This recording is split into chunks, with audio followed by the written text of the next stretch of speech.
Okay, so I woke up this morning and I realized that there's a lot going on in my head that I haven't really shared with anyone really. And I've had tons of opportunities, Oprah, interviews, to go on a platform and share hardships or just really anything that's going on in my mind. And I really don't think any of that is relevant to getting paid to tell your story. I feel like it's kind of silly. So I'm here honestly just to open myself to others and try to shed a light on if anyone out there has ever gone through hardships or whatever it is, just to put a light on it. And so that person doesn't feel alone, because I really know what that feels like.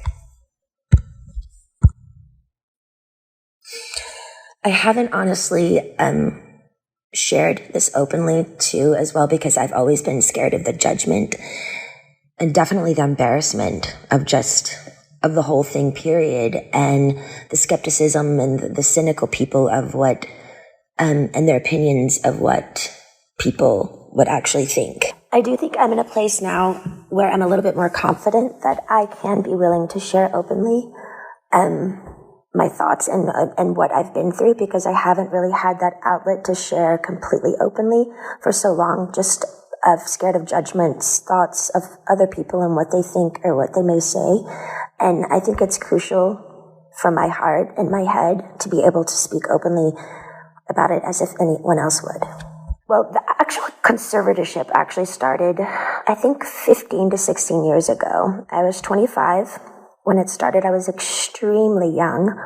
I remember a lot of my friends texting me and calling me, and we were extremely close, and they wanted to see me, but by what had happened, I honestly still to this day don't know what really I did, but the punishment of my father, I wasn't able to, see anyone or like anything. And you have to imagine none of it made sense to me. I literally spoke in a British accent to a doctor to prescribe my medication, and 3 days later, there was a swap team in my home, 3 helicopters, and I remember my mom's best friend and my 2 girlfriends. We had a sleepover the night before. They held me down on a gurner, and again, none of it made sense.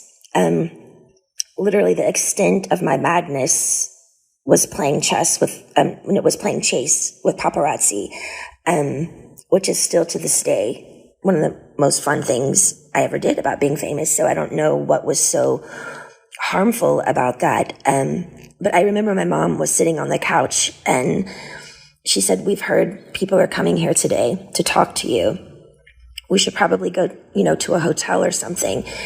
And I never really understood what she meant. I didn't believe her. Like, is a lawyer coming here? Who is coming here? Then 4 hours later, there were over 200 paparazzi outside my house videotaping me through a window of an ambulance holding me down on a gurner. I know now it was all premeditated. A woman introduced the idea to my dad, and my mom actually helped him follow through and made it all happen. It was all basically set up. There was no drugs in my system, no alcohol, nothing. It was pure abuse. And I haven't even really shared even half of it. I think the main thing I do remember when I started was my dad's control. He loved to control everything I did. I remember the first day he said, "I'm Britney Spears and I'm calling the shots." And I'm like, alrighty then.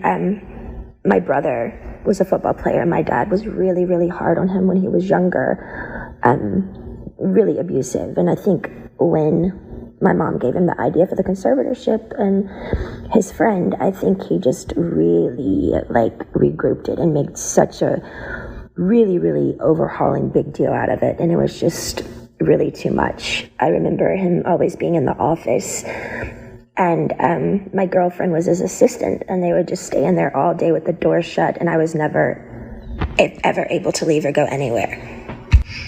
My first job after the 2 weeks of being hospitalized and completely traumatized out of my mind, I did a TV show called How I Met Your Mother, and then I started working on an album called Circus. and started working away right away. All I do remember is I had to do what I was told.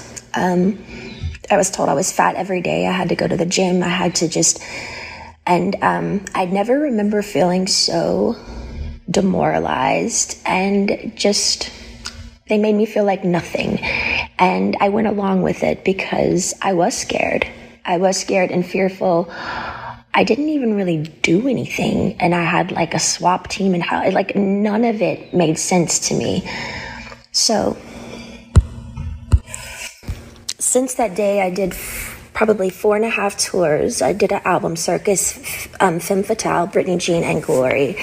And then I started doing a Vegas show in Las Vegas. And I did that for 4.5 years.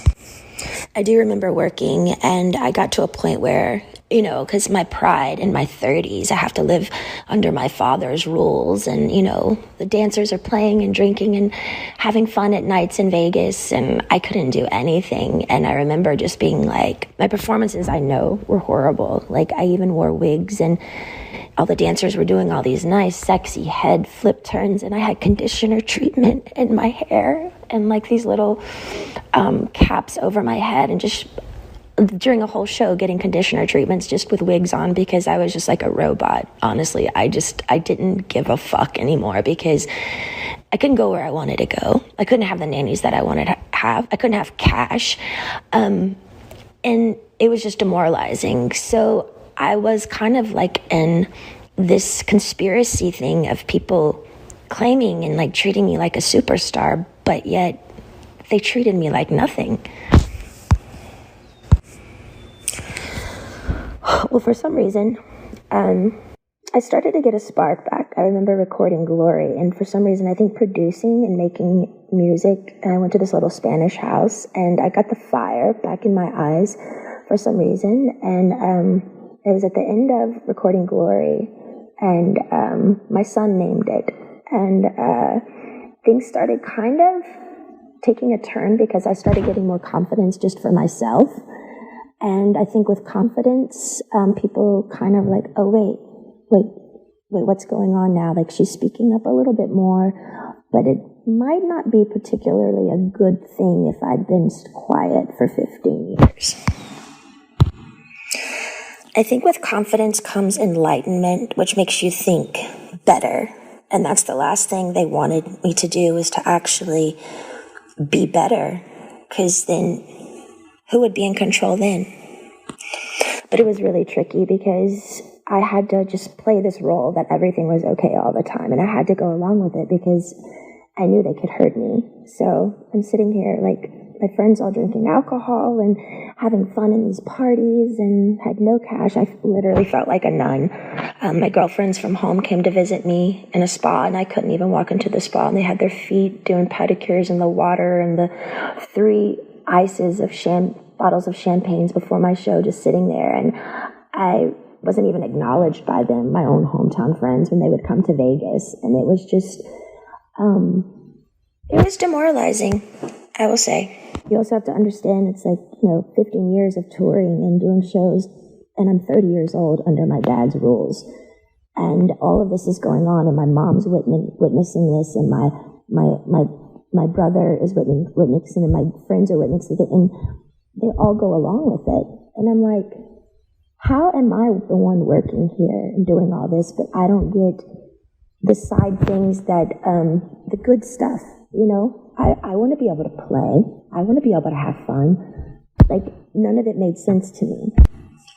Well, the last show in Vegas ended 2017. I went on tour, which of tour I was forced to do, but I was supposed to do a new show. So the new show came along. I rehearsed, I think, maybe 4 days ago. I don't really remember, but I went to one of the rehearsals and I said no to a dance move. I was like, no, can we do that? I don't want to do this. And then I just remember everything got really weird and quiet, and all the directors and producers went in the back room and just spoke. And that was it. And I was like, well, I don't know what's going on. So we all just kind of like, what happened? And then the next day, I was told that I had to be sent away to a facility, and that I was supposed to say on my Instagram the reason why is because my dad is sick and I need treatment, which was, I I didn't want to ever go there. I remember my dad calling me on the phone and I was crying and I was like, why are you guys doing this? Like, what? And I just remember him saying, you have to listen to the doctors. The doctors are going to tell you what to do. I can't help you now. And I remember his last words were, now, you don't have to go, but if you don't go, we're going to go to court and there'll be a big trial and you're going to lose. I have way more people on my side than you. You don't even have a lawyer, so don't even think about it. So I did it. I went to the place. I was scared out of my mind. And none of it, again, made any sense of what they were doing to me. And again, I haven't wanted to share this because it's unbelievably offensive, sad, abusive. And honestly, would anybody believe me? I remember the main thing of when I was in that place that my heart felt like it was frozen, like it was stuck inside. And I wanted to scream and I wanted to get out.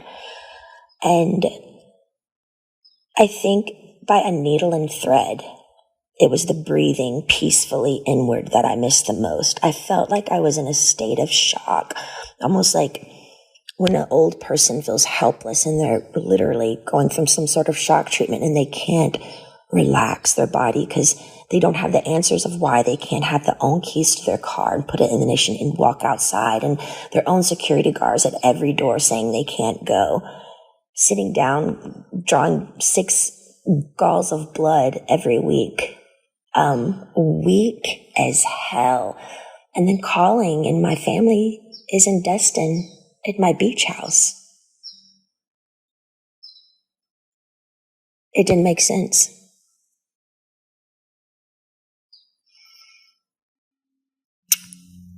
The main thing I to this day, I kind of stopped believing in God at that time because I didn't know how they could have 40 people leave my house a day and me work from 8 to 6 at night.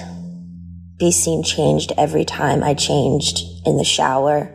No privacy, no door, nothing. How did they get away with it? And what the fuck did I do to deserve that? I couldn't even smoke cigarettes. People on death row can smoke cigarettes. I missed my AA meetings. Although I was kind of forced to go to AA, and I'm not even alcoholic, I actually enjoyed it because I thought the people were brilliant. They shared their stories just to share their story, and in a circle of women and men who just are trying to be better people and trying to touch other people. I missed my AA meetings. I couldn't go in. I couldn't have the keys to my car, no cash, no cigarettes, no door for privacy. It changed me, watched me change naked every day. I did work 7 days a week. No weekends were off. They monitored what I ate. From 8 to 6, I work. Sometimes at 9 o'clock, I'd be able to watch a movie. Finally, the owner of the whole facility that I was always texting to try to be able to go somewhere, just get out of the house, that place somehow, he had to let me go because the Free Britney campaign came out. With all the pink t-shirts. I saw it on a lot of the morning shows, and people by word of mouth, and I think just by my fans knowing by heart that something was up. I remember one of the guys were on an interview on the street, and he said, you know what, I could be totally wrong, and if I'm wrong, I'll be really, really embarrassed, and I'll just go have a drink somewhere. He said, but I do feel like they're doing something to her right now, and I'm not surely what it is, but that's what my heart says. But the whole thing that made it really confusing for me is these people are on the street fighting for me, but my sister and my mother aren't doing anything. To me, it was like they secretly, honestly liked me being the bad one, like I was messed up, and they kind of just liked it that way. Otherwise, why weren't they outside my doorstep saying, baby girl, get in the car, let's go? I think that's the main thing that hurt me. I couldn't process how my family went along with it for so long. And I mean, almost half a year, you know? And their only response was, we didn't know. I'm like, I'm on the phone telling you right now, I'm here, please. Eventually, by the grace of God and praying on my knees, I left the place. But I was still scared. I was really, really scared. And from then on, I had support. I needed a lot of support. And I found two really, really great people that would come to my house weekly and just help me with my mind, because I didn't understand all the therapy that I had to do there. But why have therapy when it's forced and in like a militant, almost prison-like way that like is where you're not even all there? None of it made sense. Well, I think my strength grew because I didn't reach out to my dad anymore. They were playing the game of ball and twist of, she's going to come running back to us because, we've scared her and we're the bosses here. But I didn't. I just stalled and I stalled and I stalled and I stalled. And finally, I think they just knew I wasn't going back. And I finally got a lawyer. A wonderful friend finally got me a lawyer. And he really helped me through it. To me, the thing was, I think the trauma of all of it and just the whole thing together and going down to how much effort and work and heart I put in to what I did when I did work, even down to the details of how many rhinestones are going to be in my costume. And I cared so much. And they literally killed me. They threw me away. That's what I felt like my family threw me away. I was performing for like thousands of people at night in Vegas, the rush of being a performer, the laughter, the joy, the respect. I was shaking over 40 people's hands every night before a show, training weekly, 3 training sessions a week, AA meetings, therapy sessions. My dad literally, I was a machine. I was a fucking machine. Not even human. Almost. It was insane how hard I worked. And the one time I speak up and say no in rehearsals to a fucking dance move, they got pissed. I feel like the scare tactic and how badly they treated me in the end, I think they thought I was going to come begging back to work again because they thought, I needed them. Because they put me in an ignorant, scared state of mind to make me feel like I needed them. And if you don't do what we say, we're going to show you who's boss. I didn't play their game anymore. I got on my knees every day and I prayed. I held on like a needle and thread to some sort of existence because they had made me feel like nothing for so long.